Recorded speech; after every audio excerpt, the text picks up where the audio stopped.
Na sequência da montagem de dentes, pós-montagem dos dentes anteriores, superiores e inferiores, seguimos com a montagem dos posteriores. Posteriores, nós vamos continuar com a preocupação de manter um alinhamento adequado aqui.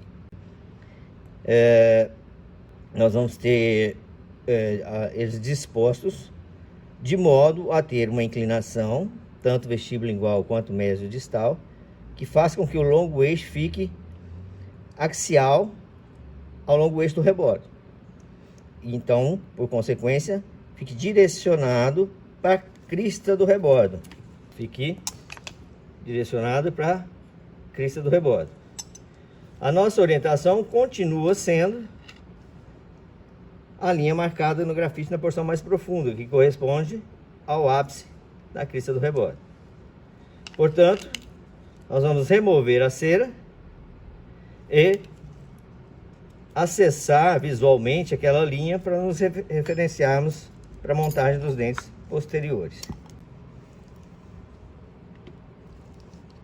Removido a cera, visualizamos o indicador da crista do reborde e vamos fazer um pequeno teste aqui, uma pequena observação do espaço existente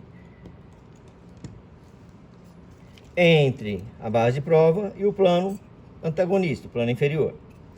Percebemos que tem um bom espaço, mas mesmo assim, provavelmente, na montagem dos dentes posteriores, pode ser que a gente tenha uma resistência, né, ao encaixe dele nessa região, de forma a encaixar sem nenhum travamento ou nenhuma resistência ao posicionamento dele com as angulações corretas. Portanto, se houver espessura na base de prova, é bom que a gente já faça um desgaste aqui e elimine esse contato do dente com a base.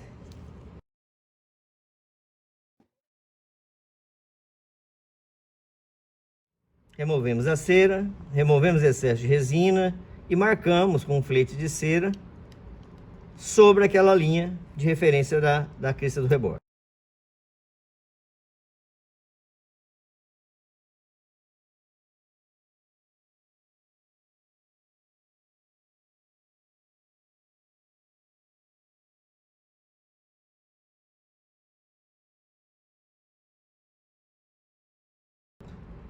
Vamos tentar montar os dentes de forma que, ao assumir a sua posição aqui,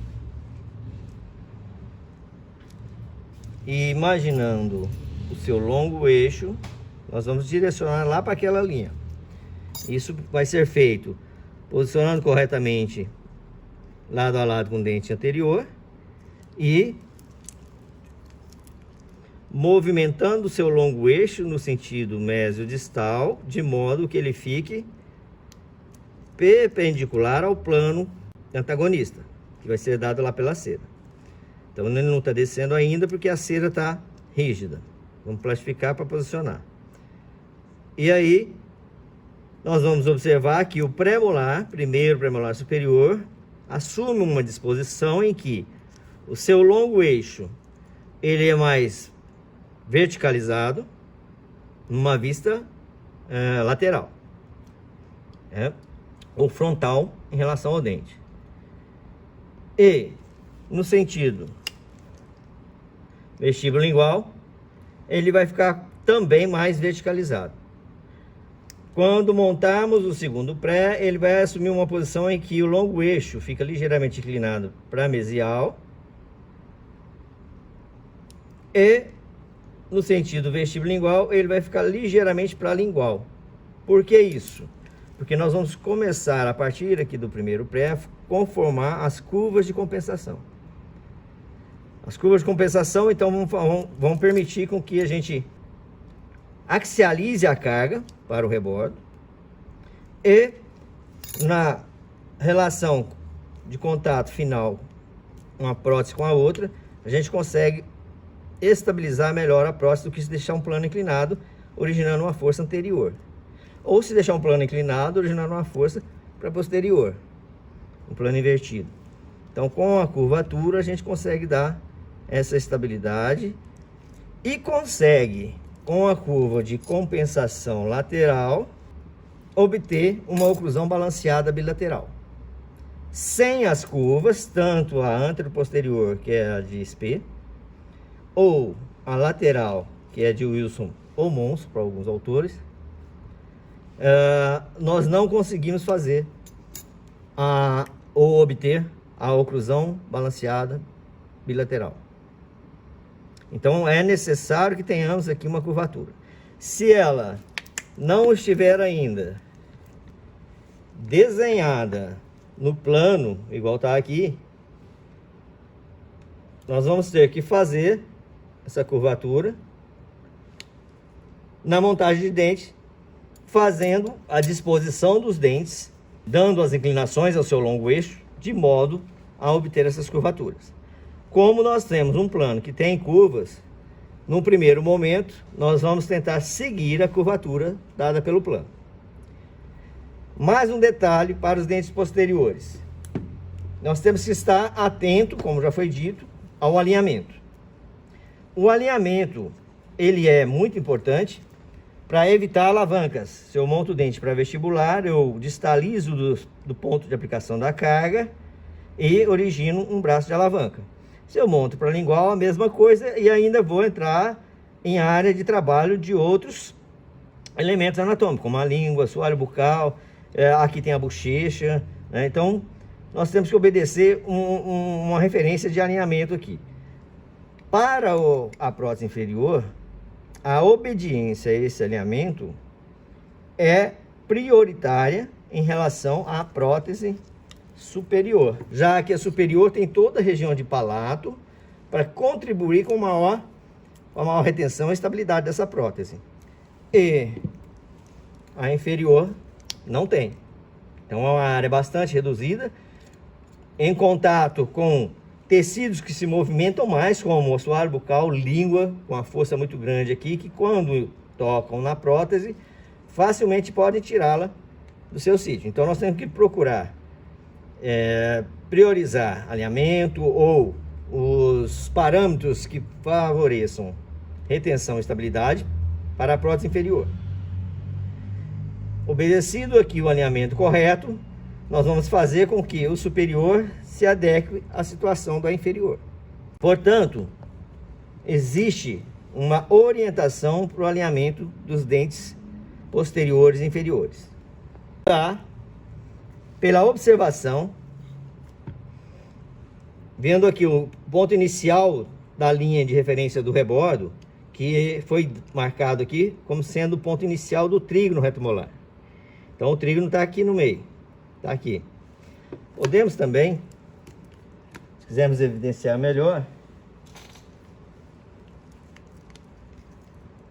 marcar o desenho do trígono. A sequência da linha vai cortá-lo ao meio. Da mesma forma, pode ser feito do outro lado. Agora nós temos a linha completa. E em referência a essa linha e a ponta do canino, se traçarmos uma linha que vai de encontro ao final da crista do rebordo, representada agora pelo final do trígono reto molar, nós vamos imaginar uma linha que passa sobre o rebordo. Se marcarmos aqui essa linha,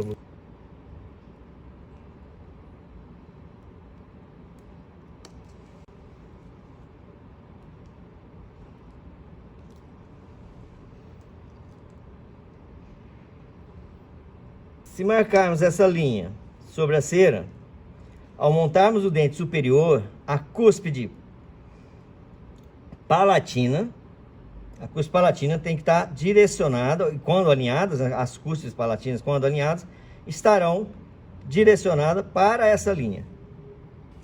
Existe uma outra maneira de fazer a análise dessa regra, tá? Isso aqui é conhecido como regra de Pound. Então, nós podemos também fazer uma linha que sai da ponta do canino e vai passar tangenciando o trígono reto molar.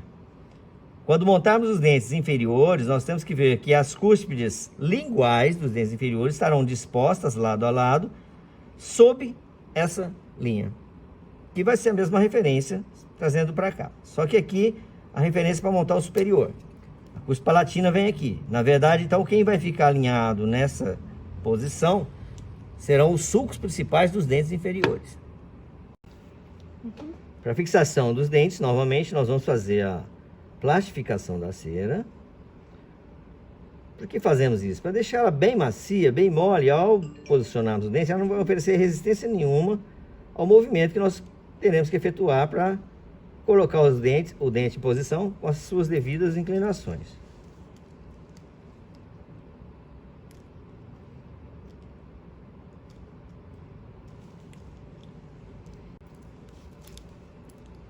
Ao fecharmos o articulador, nós temos que perceber que as cúspides vão tocar de leve o plano de cera, sem entrar na cera, sem marcar com profundidade. O longo eixo deve ficar do primeiro pré-molar superior na vertical, perpendicular ao plano no ponto onde ele está tocando. Sua mesial toca na distal do dente anterior, estabelecendo aqui o ponto de contato. Na vestibular, ele deveria acompanhar a inclinação do plano de cera, como nós removemos, nós não temos essa referência, mas a gente tem o canino aqui. Sabemos que o canino está um pouquinho para fora do plano que estava aqui originalmente. Então a bossa do pré vai ficar um pouquinho para dentro. Quando olharmos por trás, enxergar a bossa do canino saliente e a do pré-molar um pouquinho para dentro. Aparentemente está numa posição favorável. Então vamos fixar ele nessa posição. Em uma vista oclusal, a gente percebe a sequência do alinhamento. Nessa longitudinal mesial, distal, começa nessa longitudinal mesial, distal, e assim vai seguir os demais para posterior. Posicionarmos o segundo pré, a gente vai observar que o longo eixo dele vai dar uma ligeira inclinada para mesial em relação ao primeiro pré. As suas cúspides vão tocar o plano de cera inferior. E na vista posterior, vamos perceber que o longo eixo dele também está um pouquinho para palatino. E que o primeiro estava mais reto, verticalizado. Esse aqui inclina um pouquinho, porque ele começa a dar uma curvatura no plano oclusal. Recordando, longo eixo do segundo pré, ligeiramente inclinado para mesial. A nossa referência quando falamos de inclinação aqui é o colo do dente. Se eu falar que ele está para lingual, é o colo que está para lingual. Bom, consequentemente, a ponta de cúspide está para vestibular. Né? Então, o longo eixo para mesial. A mesial do dente está fechando o ponto de contato, tocando no outro dente. E as cristas marginais distal do dente anterior com a mesial do próximo dente vão estar na mesma altura. E se observarmos, a crista marginal distal do mesmo dente está um pouco para cima em relação ao seu mesial, porque nós estamos começando a fazer a curvatura. Então a tendência é a distal sempre mais para cima. Ainda, a cúspide palatina direcionada para a linha de referência.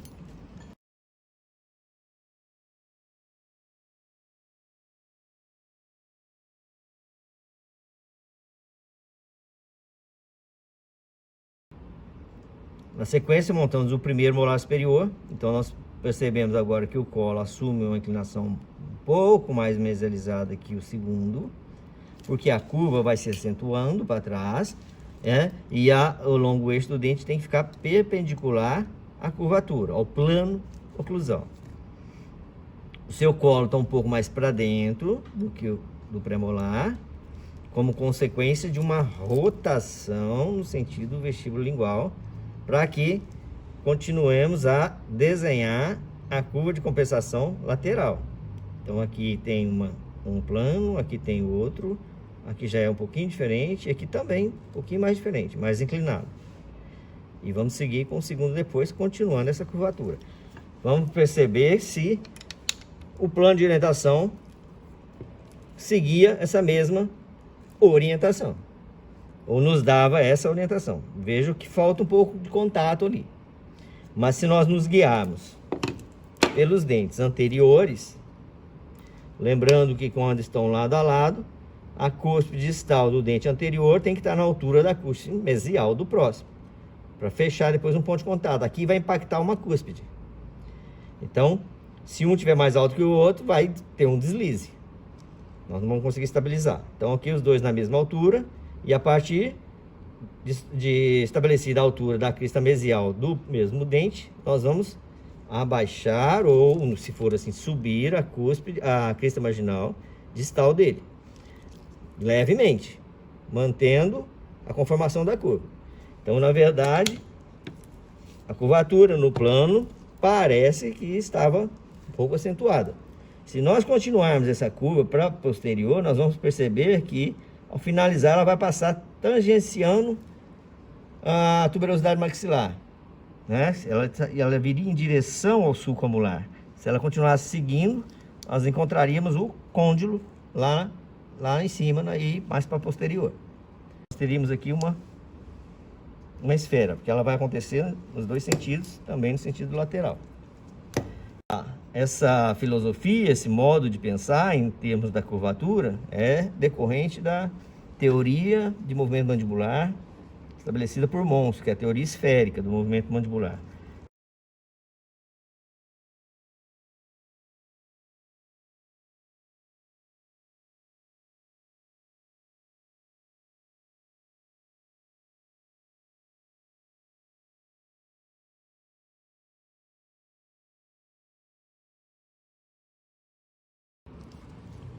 Montagem do segundo molar superior. Mais uma vez, dá para verificar que o longo eixo está para mesial, tá?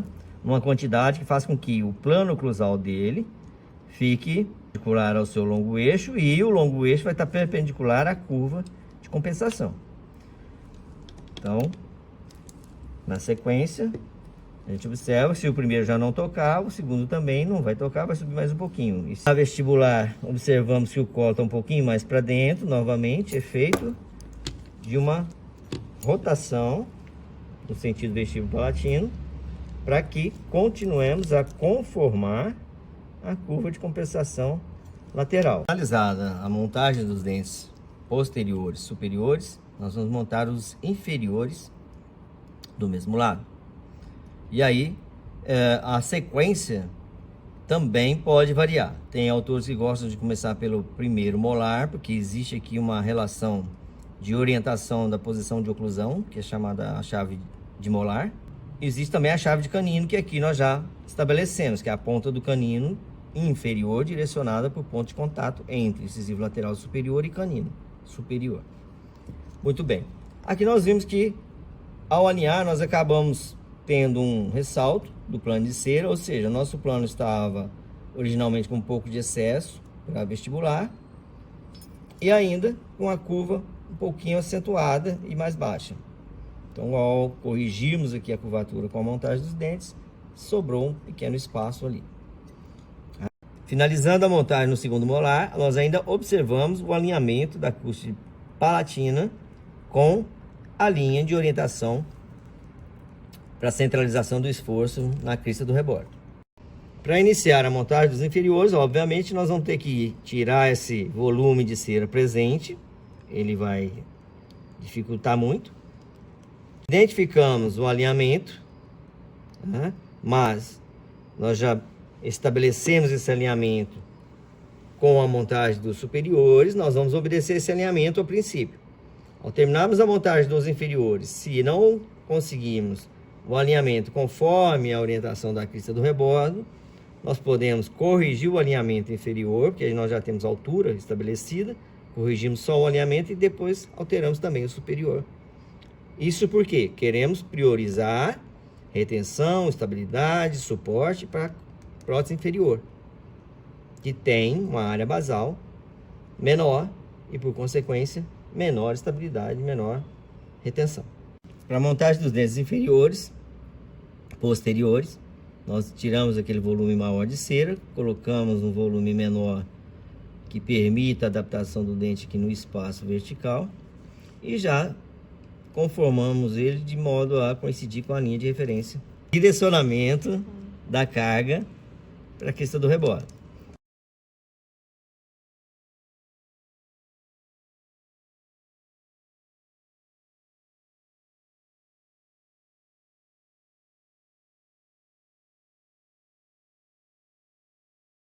Sequência de montagem dos inferiores demanda então uma estabilização com a chave de molar.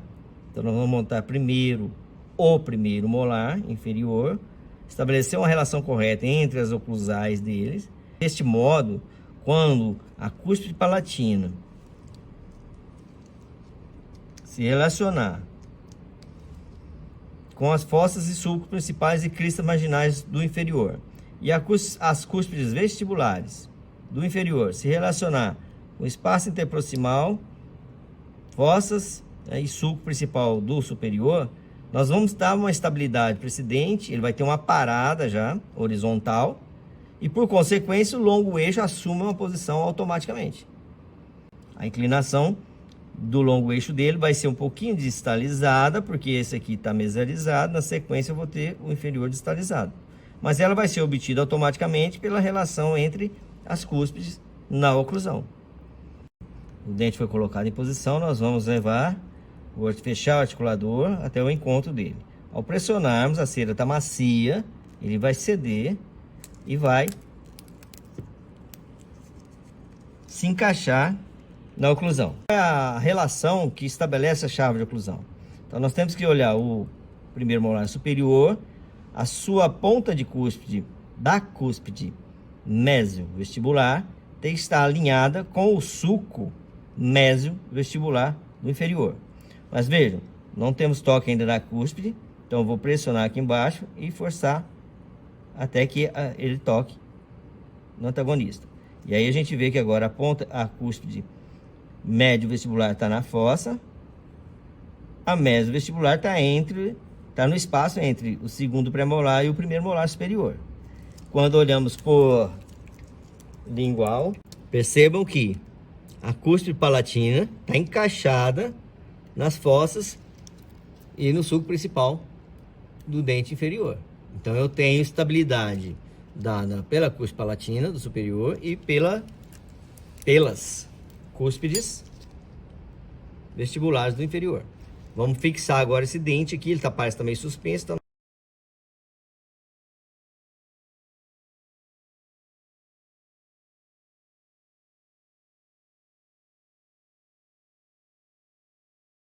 Montagem do segundo premolar inferior. Então, a exemplo do molar, nós colocamos em posição, plastificamos a cera, com ligeira pressão, ele fixa em posição através da relação das cúspides vestibular do inferior. A nossa preocupação aqui, então, é com a inclinação do longo eixo. Como nós temos só duas cúspides estabilizando, nós vamos ter uma linha. Então, o dente pode rotacionar sobre essa linha. Diferente do molar, porque o molar tem, no caso aqui, até 5 cúspides para estabilizar, né? No mínimo 4. Então, são 4 pontos de contato vestibulares, 2 linguais. E aí, com isso, eu consigo travar ele na posição. Ele não vai mexer, tanto no sentido mesial quanto vestibulingual. Mas o premolar pode, sim, sofrer uma variação de posição no sentido de vir o eixo, longo eixo para mesial ou para distal. Então, aqui ele vai impactar entre primeiro premolar e segundo premolar superior.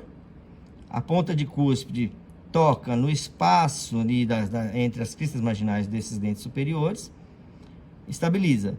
E a cúspide palatina, lá por palatino, está tocando na fossa do superior, do inferior. Percebemos que sobrou um espaço que não vai permitir o encaixe do primeiro premolar aqui, sem que a gente adeque esse espaço. Como que nós vamos conseguir esse espaço? Se a cúspide ou a relação de oclusão entre o pré-molar inferior e os dois superiores, segundo pré, com os dois superiores, está correta, eu não posso tirar ele dessa posição. A ponta de cuspe tem que ficar ali. Então, nós vamos tentar ganhar espaço aqui, desgastando um pouco da mesial do pré, já que a gente aqui tem uma convexidade quando sobe para o oclusal, e um pouco da distal do canino. E ou ainda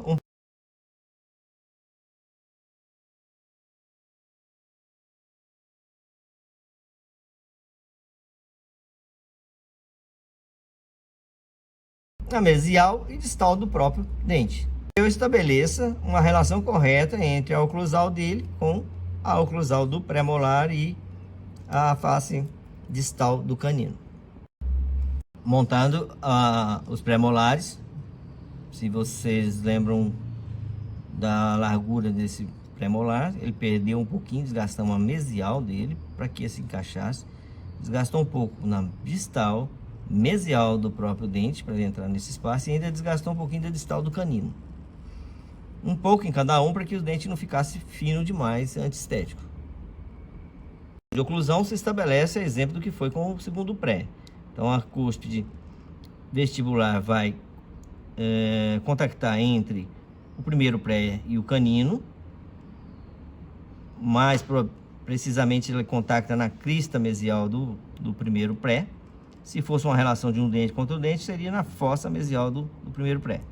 Aqui nós não temos contato da cúspide palatina, já que o desenho do primeiro pré-molar tem, né, na anatomia dele, a cúspide lingual mais baixa e não é efetiva no estabelecimento do contato.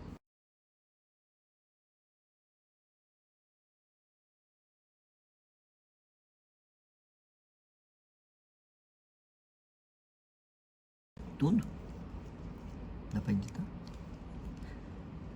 Finalizando a montagem dos dentes posteriores, posicionamos o segundo molar inferior. Verificamos a relação de contato na oclusal. Caso ela não exista, com uma pequena pressão por baixo do dente, nós fazemos com que o contato se efetive, e sempre lembrando de olhar por lingual ou palatino, para que a cúspide funcional do superior esteja efetivando também contato contra o antagonista inferior.